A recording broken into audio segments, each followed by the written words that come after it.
नमस्कार, मैं आपके साथ अंजना और आप देख रहे हैं बुलेट रिपोर्टर। आइए बढ़ते हैं आज की बड़ी खबर की ओर। रीवा जिले के टिकुरी गांव में कलेक्टर नरेंद्र कुमार सूर्यवंशी ने ग्राम चौपाल लगाकर ग्रामीणों की समस्याएं सुनी।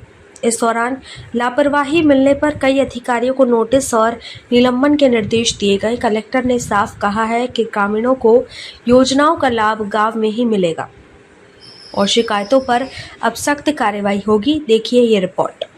मुख्यमंत्री के संकल्प के तहत रीवा कलेक्टर नरेंद्र कुमार सूर्यवंशी 42 विभागीय अधिकारियों के साथ गंगेव जनपद पंचायत अंतर्गत टिकुरी गांव पहुंचे। नॉन एसी बस से पहुंचे कलेक्टर ने ग्राम पंचायत परिसर में चौपाल लगाकर ग्रामीणों की समस्याएं सुनी और अधिकारियों को मौके पर ही निराकरण के निर्देश दिए।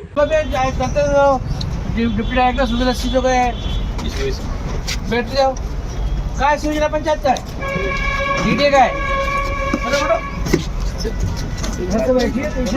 बैठिए चलिए। तो कौन आ गया भाई डिपार्टमेंट में? चलो बताओ। हाँ, एग्रीकल्चर, पीएचई, डीआईसी और चलो ठीक है आइए। हेल्थ में कौन है?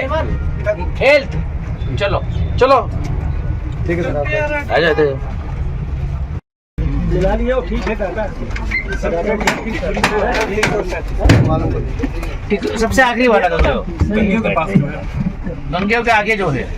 अच्छा, कहाँ है ड्राइवर? का है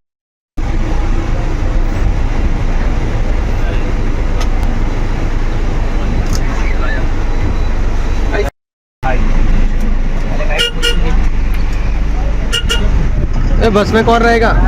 क्या हो रहा होगा ना। राजस्व प्रकरणों की समीक्षा के दौरान सीमांकन मामलों में देरी मिलने पर नायब तहसीलदार को नोटिस जारी करने के निर्देश दिए गए। वहीं आंगनवाड़ी केंद्र नियमित रूप से संचालित न होने की शिकायत पर सुपरवाइजर को निलंबित करने और सीडीपीओ को कारण बताओ नोटिस देने के निर्देश भी कलेक्टर ने दिए। और मैं आपके ज़िले का अभी नया कलेक्टर हूँ और जब कोई भी बात होती है, जब किसी कलेक्टर की पोस्टिंग होती है तो क्या होता है, उनकी कुछ प्राथमिकताएं होती हैं, कुछ काम कराने होते हैं। लेकिन जब यहाँ पे मैं आया तो मैंने देखा कि यहाँ पे बहुत सारे आवेदनों की बाढ़ हमेशा लगी रहती है। कुछ शिकायतें विकायतें होती रहती है और लोग अपनी समस्याओं के यहाँ व्यर्थ घूमते रहते हैं, बेचारे परेशान होते हैं। लोग कोई तहसील के चक्कर लगा रहा है तो कोई विकासखंड के चक्कर लगा रहा है तो कोई ज़िले के चक्कर लगा रहा है तो कोई थाने के चक्कर लगा रहा है। ऐसे बहुत सारी चीज़ें हुआ करती है। वो इसलिए बोली है कि लोगों को अपने गांव से बाहर नहीं जाना पड़े। लोगों को यथासंभव उनके घर पे ही शिकायतें, उनके गाँव में शिकायतों का निराकरण हो जाए। अधिकारी की रिस्पॉन्सिबिलिटी भी हो। कोई तो बात इस पर हम और हम तनख्वाह भी इसी बात की मैं बता देना चाह रहा हूँ। क्यों गवर्नमेंट तो कोई रिश्तेदारी होगी। तो ये सब बातें हैं और एक अच्छे उद्देश्य के लिए अगर हम लोग आए हैं तो आप लोगों को उसका मान भी रखना पड़ेगा। ये बताओ गांव में कितने किसान हैं? किसानों की संख्या कितनी है?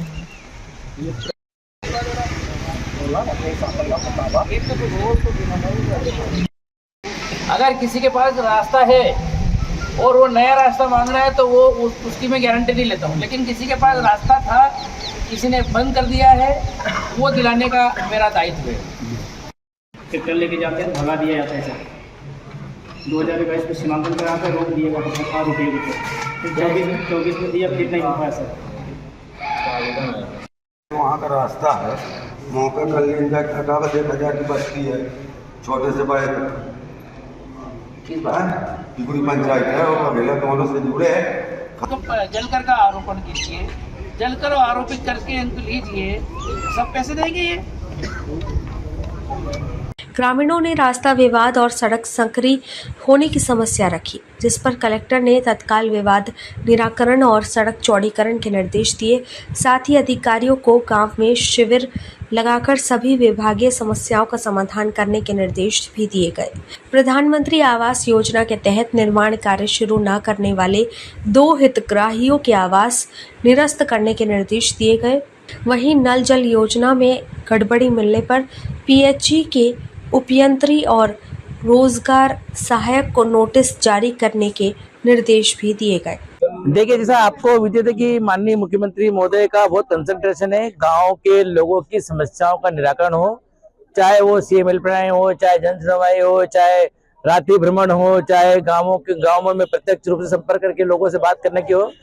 माननीय मुख्यमंत्री जी का पूरा कंसंट्रेशन है। माननीय मुख्यमंत्री जी के निर्देशों के अनुरूप ये कैंप चलाए जा रहे हैं, जहां हम गांव के लोगों के साथ जाते हैं, विभागवार बात करते हैं, बात करके उनको योजनाओं की जानकारी भी देते हैं। जानकारी देने के बाद में उनकी कुछ समस्या आती है, उनका निराकरण करते हैं, और अगर यथासंभव निराकरण होता है तो ठीक है, नहीं होता है तो अगर टाइम ट्रैकिंग प्रॉब्लम्स है तो संबंधित विभाग को ताकीद करते हैं, उनको निर्देश देते हैं, और इसकी फिर प्रोसीडिंग बना के हम फिर विभाग को देते हैं। वो विभाग वाले उसका पालन प्रतिवेदन प्रस्तुत करते हैं। ये पूरी प्रक्रिया इस कार्रवाई में होती है। अभी पिछले 1 महीने में ये तीसरा हमारा कैंप है, और इसका अच्छा परिणाम सामने आ रहा है। ये परिणाम सामने ये आ रहा है कि हमारी हम जो ए ग्रेड में सीएम हेल्पलाइन में नहीं रहते थे, वो हमारी ए ग्रेड आना प्रारंभ हो गई है। हमारा परसेंटेज बढ़ा है, जन सुनवाई में प्राप्त प्रतिवेदन आ रहे हैं, लोगों का ओरिएंटेशन बढ़ रहा है, लोगों की समस्याओं के निराकरण की दिशा में हम थोड़ा अग्रसर हो रहे हैं। आने वाले समय में रीवा में अच्छा एक माहौल बनेगा, ऐसा मुझे यहाँ के अधिकारी कर्मचारियों के प्रयासों से लग रहा है।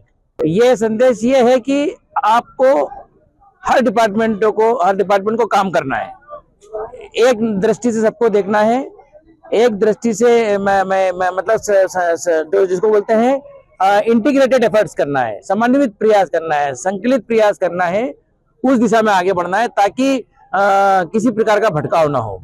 यही इस बात का संदेश है, और रीवा के लोगों को बेहतर काम करके दिखाएंगे, ऐसी हमारी उम्मीद है। कलेक्टर नरेंद्र कुमार सूर्यवंशी मुख्यमंत्री जी की मंशा है कि गांव के लोगों को योजनाओं का लाभ गांव में ही मिले। अधिकारी अब दायित्वों का ईमानदारी से पालन करें। अब टिकुरी गांव की शिकायतें जन सुनवाई में नहीं आनी चाहिए। कलेक्टर ने विद्युत विभाग को घर घर मीटर लगाने की कार्रवाई शुरू करने और टंडिया मामा योजना के तहत ऋण स्वीकृति प्रक्रिया पूरी कराने के निर्देश दिए।